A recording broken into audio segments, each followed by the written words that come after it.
Thank you for listening to the Speaking Out on Sex Abuse podcast with hosts Clara and Jimmy Hinton. If you're new to the podcast, please look us up on your favorite podcast app, subscribe, like, and share so that you never miss an episode. If you'd like to further support us, visit patreon.com/speakingout and check out the different rewards. You'll find exclusive rewards if you sign up as a patron of the podcast. Thank you for your support, and let's get into the show. Thank you for tuning into this episode. Thank you, as always, to our patrons who make the podcast possible. We'll jump right in. Today we have a hot topic, don't we, Granny? Do. Well, we do. Yeah, it's an important topic too. It is something that you don't see addressed very often, actually. No, I don't hear, especially in the realm of advocacy. I don't hear people talking about this a lot, and that's the issue of how do we put this? It's both a combination of mental illnesses and hoaxes, and right. How do you distinguish between the two, and what do you do about them? And this is a tough topic because there's so much to wade through, and I know I've said this before, and I know it's not a popular position, but that's okay. We're not about taking the popular positions. We're about taking common sense positions. Right. Yes. But there's kind of the old adage: when a survivor tells you their story, you believe them no matter what. Mm-hmm. And I don't follow that principle, not to a T. I begin by assuming that what they're telling you is truthful in their mind. But then it's up to us to start listening and finding out, okay, do the facts match up to the best of our ability? But I want to caution here, I'm not talking about investigating. I'm not talking about asking questions to where you take the place of an investigator. Right. And we were just talking about this a few minutes ago. If there's an allegation of abuse, the standard is just report it. Right. I think, and this is a really touchy subject because a lot of us, I can almost feel the bristling going on. Jimmy and I have advocated for years. You believe the person right off the bat, believe them. And that's what we're still saying. Mm-hmm. We are still saying that. Unfortunately, in the world of abuse, as in the world in general, there are people who are cruel, number one. They will make up stories for attention or because they think it's funny, which is sad to think about, but there are people who will do that. There are, and there aren't many. No, but they're it out does there. happen. And I've experienced it personally, where people have, I Yes. found out that their stories of abuse were absolutely 100% fabricated. Right. Crystal clear evidence that their stories were manufactured. And it does happen. It does happen. Even minimally, it still does happen. And the result, when we give our lives over to this and get thoroughly involved, can have an impact on us in a negative way. And also, you mentioned mental illness. I will say that trauma does strange things to us and can distort the way we tell a story, the way we perceive something that happened to us.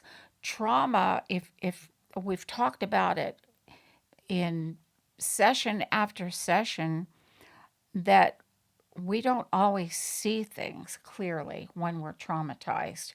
It can be much worse, by the way, or we can bring in facts that aren't really facts. And I know, man, I have to catch myself with things.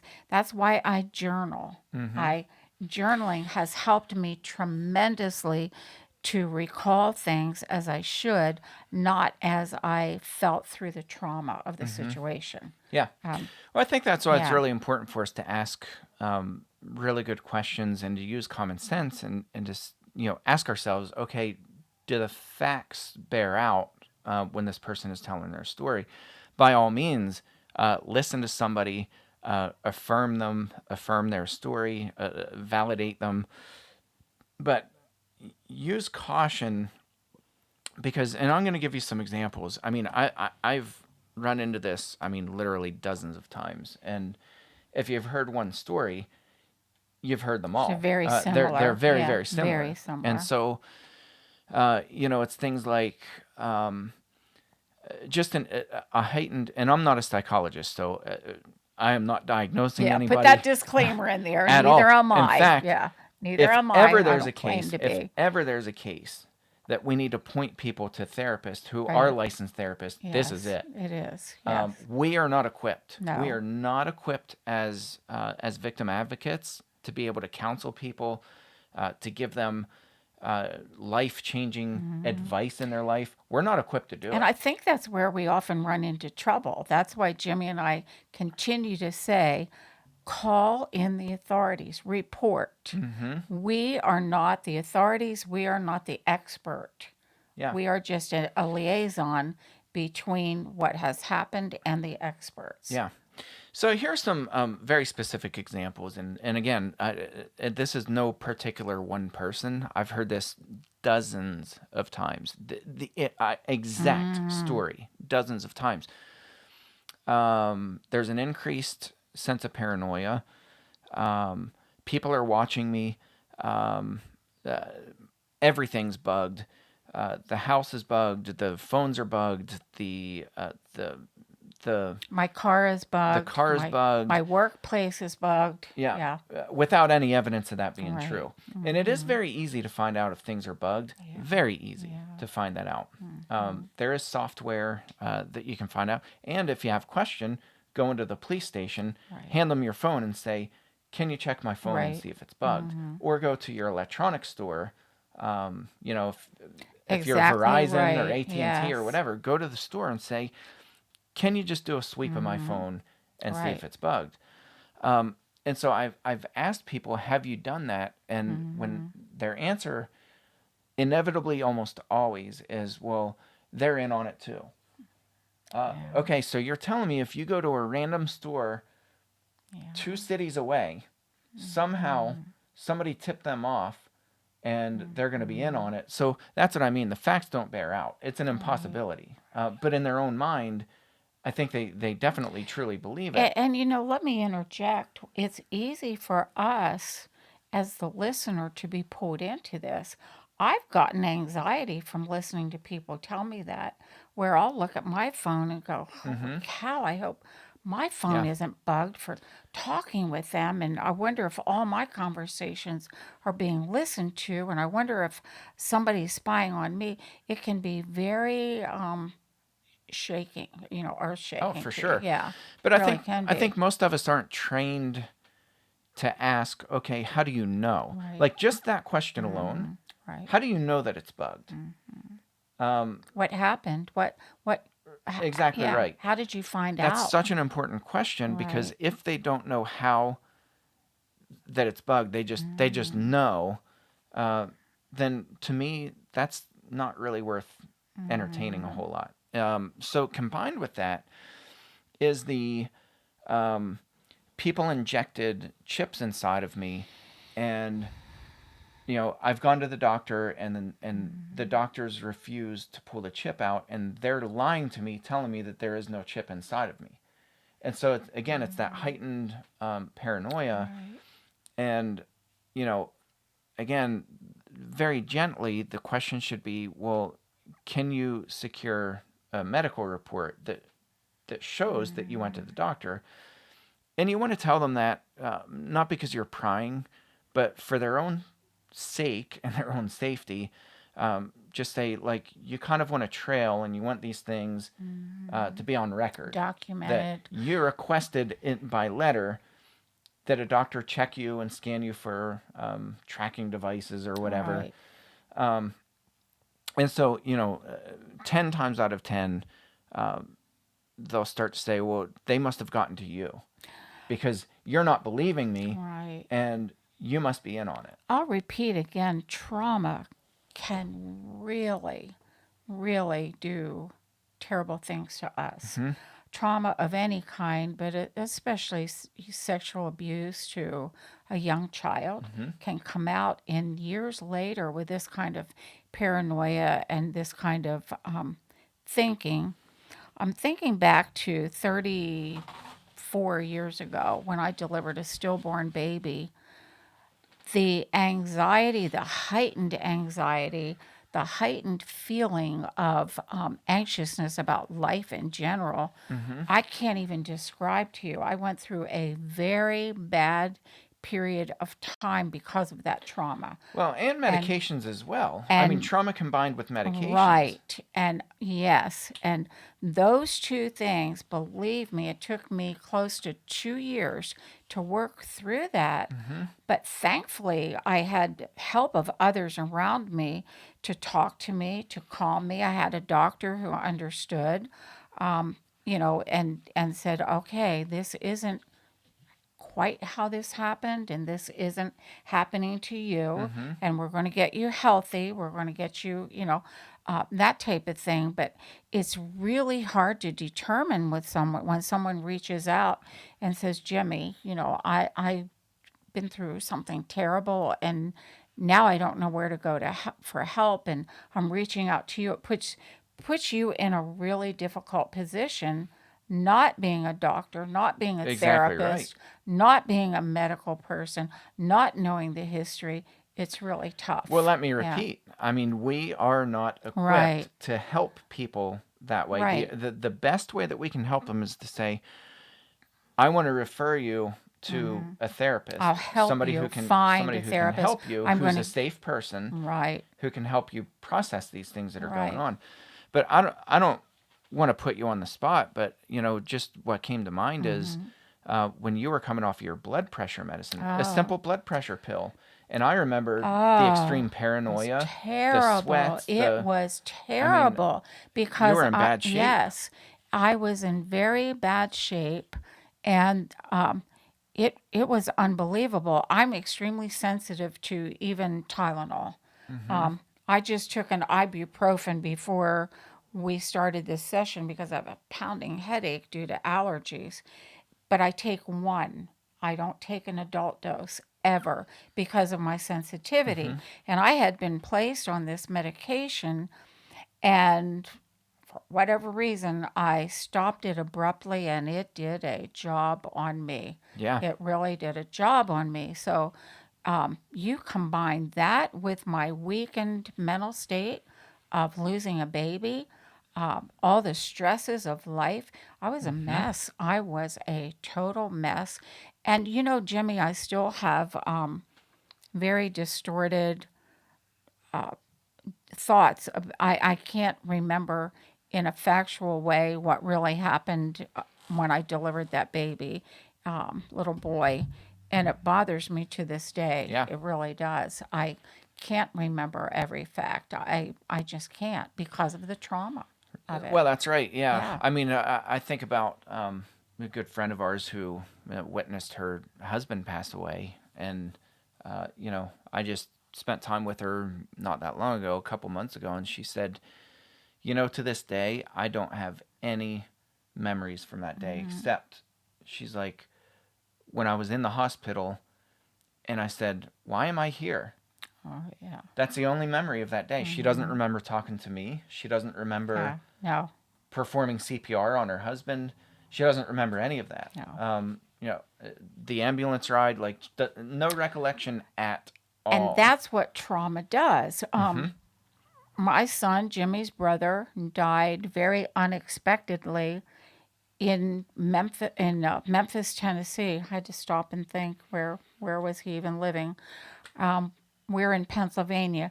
I have zero recollection of how I got from here to there. I had to ask two of your sisters, how did I get to Memphis? I Yeah. don't remember it. I remember nothing of it. Nothing. Trauma does that. Yes. And when we try to fill in the blanks, it doesn't work. I have to constantly ask, what happened? What happened then? What was next? What? Yeah. Well, our brain does, I mean, very strange things to try to preserve Right. us. Protect us. It's And trying to protect us from too much pain. that's right. Yeah. So, things like that, and then, the paranoia, the thinking that you're chipped and everything's bugged. Another one is, being tortured. Usually it's by somebody in authority, like a police officer, somebody in some kind of law enforcement. I've heard this so many times that they injected me with something that receives microwaves, and Right. they're torturing me day and night. And again, I I I'm certain. I shouldn't say I think. I'm certain that what they're experiencing in their own mind is very, very real. That you're not going to convince them that it's not true. But it's not our job to do And that. it's not our Yeah. job. Right. So, And that's where we fall into some deep water. right. Yeah. So the best thing we can do is really be proactive in trying to find them help, Yeah. professional help, where they can get Right. well again. Yes. And you have to be gentle too, because you can't say, "Well, I just think I think you have some kind of mental illness. Let me refer No. you to a Yeah. therapist." No. Clearly That you is can't not say how that. to approach it. And so No. you have to No. to do it gently. But what I've seen probably way too many times is people who are like, they believe the story hook, line, and sinker, and like, oh my goodness, like this is terrible, and they're kind of feeding into that. And it's such a delicate balance, because we want people to get help, we want people to be validated, we want people to be acknowledged and heard, but at the same time, we have to legitimately get them help, because Right. I know of at least a couple of circumstances where people absolutely, who are in this state of mind, whatever that is, and again, I am not a therapist, no idea what that is. Right. There are probably therapists who are listening who right away could be like, oh, I know, That's right. I could They will probably know. diagnose Right. that. Exactly. Right. But I've literally seen people disappear off the face of the map. Like they just go into absolute hiding, which is not healthy. It's not good for them. It's not okay. And they're And doing we it haven't because helped them. that's We right. haven't- Yeah. That's We right. haven't given the help they deserve. And once somebody disappears, once somebody flies under the radar, and again, when they're very paranoid and they think that they're being tracked and followed, first of all, that creates a very heightened sense of anxiety. Oh, yeah. It gets all your Fear. Yeah. it Oh, gets all yeah. your stress hormones just blasting through the roof. It's not a good state or condition to be in. You can't think rationally when you're in that state. And so if you're ditching your phone and you're literally trying to go dark, the chances of us ever finding them again and getting them help is virtually I'm slim to so none. thankful. Jimmy wanted to talk about this, and I'm so thankful he did. We often don't get the depth and the severity of what abuse does to a person. Right. We really don't. We skim the surface and say, oh, they get panic attacks, or, they're a little nervous. Or forgive and move on, or have more Right. faith, and It's just a lot deeper smile than that. and breathe in the air, smile, and have a good day. Or Well, it forgive. doesn't work that way. You forgive and forget. The abuse really often goes much, much deeper, and the result is much more long lasting and severe. And these are prime examples of what can happen. And sadly, there are people out there who I'll call just vultures, who will prey on the person who's been traumatized. right. And will not do their part to get help, but will in fact make things worse for that person. That's right. If you find, and we've said this so many times before, if you find yourself getting worse after talking to an advocate, Right. I probably Steer would clear. find somebody else, Yeah. because that person, if they genuinely cared about you, would be pointing you in a direction where you're getting proper resources, and they're not going to be the hero of the day who's like, oh well, I can walk you through this, and I can protect you. No. I don't tell people that because it's a lie. I'm not equipped. I'm not financially never equipped. said that to I'm not anyone. mentally equipped. Right. I'm not equipped with degrees, the right degrees to do it. I'm not a counselor. I'm not a therapist. I am not equipped, and so I'll tell people that. Like We I are am absolutely, advocates to get people help, yeah. to direct That's right. them to report abuse and to direct them to get the proper help, That's right. to work through the residual remains of abuse, Yeah. really. So yeah, I mean, and again, I mean, it's just like an onion. There's so many different layers, and it's so complicated. But ask good questions, listen to them, validate them always, and try to point them in a direction that gets them the proper help. Give resources, right. Don't ever say, I don't believe your story. Like never, ever, No, ever say that's that. not what we're saying. No.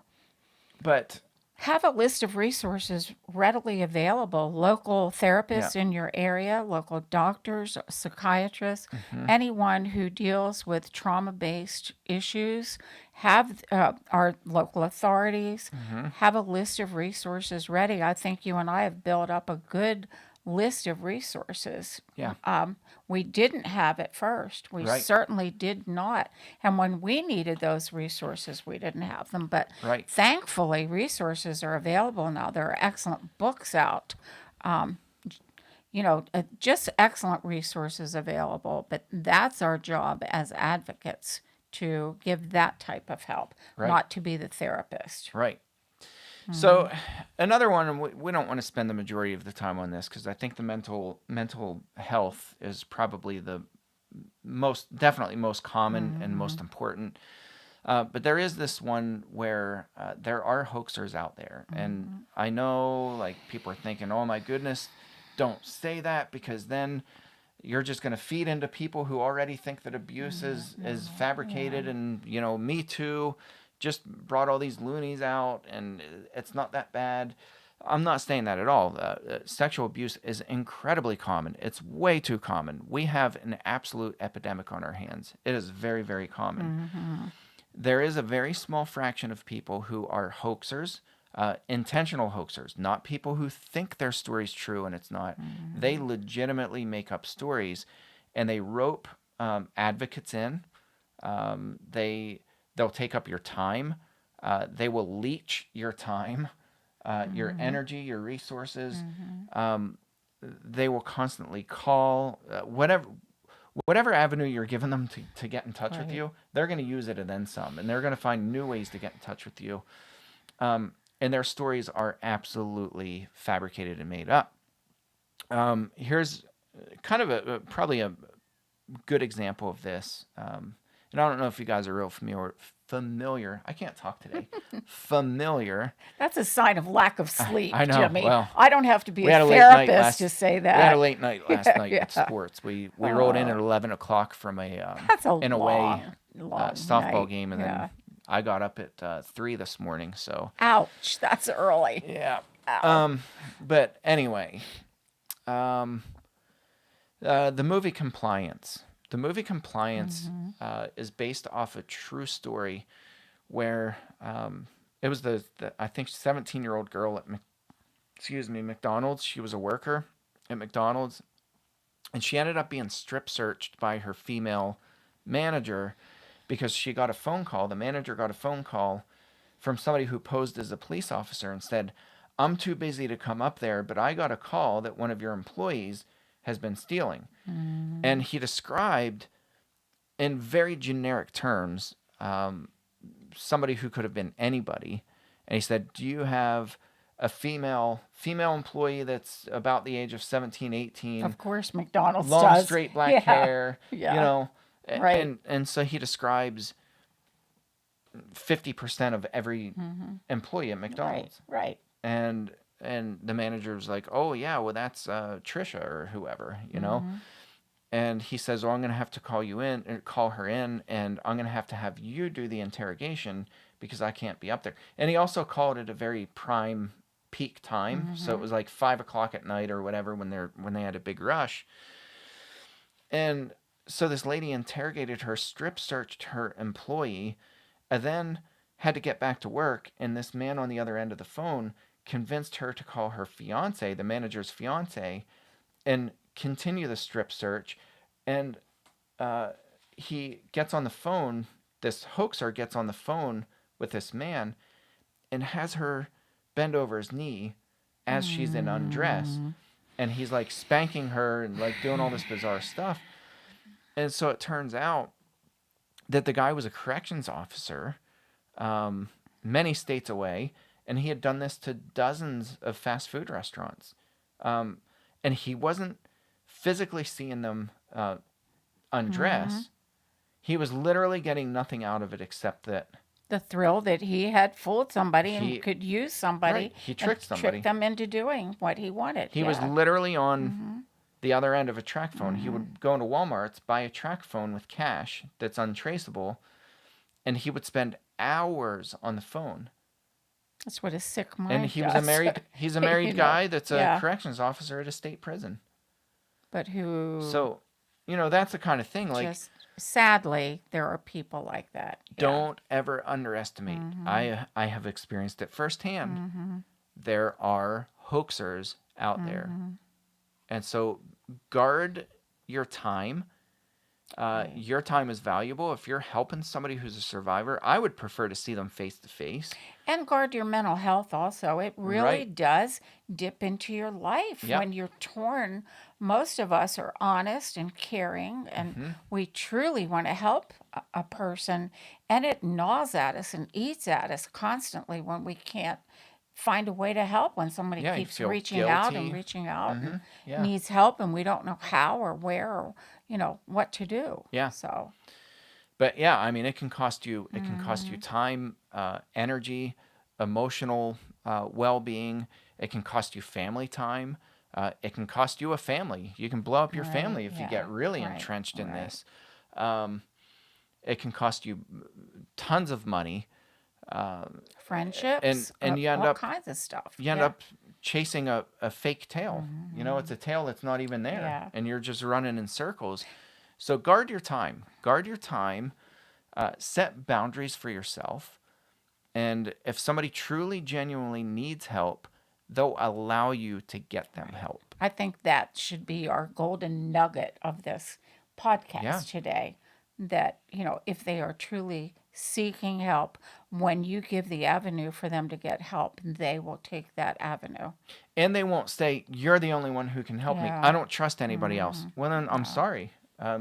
We You have know? to trust our, Like I can three-way call with somebody else, right. but I am not taking on that entire burden and responsibility because, again, I'm not equipped financially. I'm not equipped with the proper degrees. I cannot get you the help you Right. need. Yeah. And if you're going to balk at that and tell me that, no, it has to be you, I'm going to say have a nice day and gently, To me, that's a move on. red flag. Yeah. Yeah. Because you have to be willing to receive help. To get help. Yeah. To get help.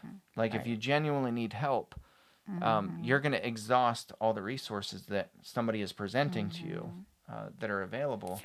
And then if you come back, if you've done that and you come back and said, well, I'm hitting a brick wall, I'm glad to help you. Yeah. I'll help you find another avenue. This is hard stuff, people. It's hard to determine sometimes truth from fiction, real life people from those who lie and manipulate. It's very, very hard. Those who are ill, those who are in a bad place from trauma, very difficult. So don't beat yourself up if you've been in a position and not known what to do. We're Yeah. just trying to give some guidelines to help. Yeah. We've been And- there, traveled this road a little longer, and it's not an easy one. Yeah. Yeah, I would recommend too contacting like a local victim advocate, like an organization, and just say like, "Hey, I was presented with with this information, and I don't really know what to do with it. Like Right. this is way outside of my area of expertise. I don't even know who to point them to. Right, Go to people who do know. right. Don't play the hero. Don't step in and get yourself so deep that you can't get out. Know your limitations. Right. Because if at the end of the day, I don't care if somebody's having a mental breakdown. I don't care if somebody has some kind of mental illness. I don't care if they're trauma triggered. Whatever the event is, at the end of the day, they need help. Right. And we're not doing them Right. any bit of good if we just say, well, I'll help you through this, and we don't point them to any other resources. Right. Shame on us if we do that. Right. So we need to genuinely help people and try to get them resources. And the hardest one is to try to figure out, like, if you think you're being hoaxed, to figure that out, because I'm telling you, these people are smart. They're very, very, very good at what they do. And That's my why we'll experience say has it been- again. Turn it over. Turn it, Yeah. you know, just, yeah. My experience has been that hoaxers are not looking for money, strangely. I think they're looking for satisfaction, to know I took somebody who genuinely cares about people, Right. and I made them feel like the biggest idiot and look like It's the a biggest mockery. idiot. Yeah. And And sorry to say, there are a few people out there who do that and There take are. joy in it. Yeah. So Yeah. just be aware. Again, it's the statistical likelihood of that happening, or they're slim. But I can tell you, it happens. Oh, It yeah. happens. So, that's it. Thank you for tuning into this episode. We hope you found this helpful, and we'll catch you next round. Thanks again for listening to today's episode. A special thank you to our patrons who make this podcast possible. Please help us get the word out by searching for the Speaking Out on Sex Abuse podcast in your favorite podcast app. Be sure to hit subscribe and rate the show. Please consider supporting the podcast by becoming a patron and check out the rewards our patrons receive.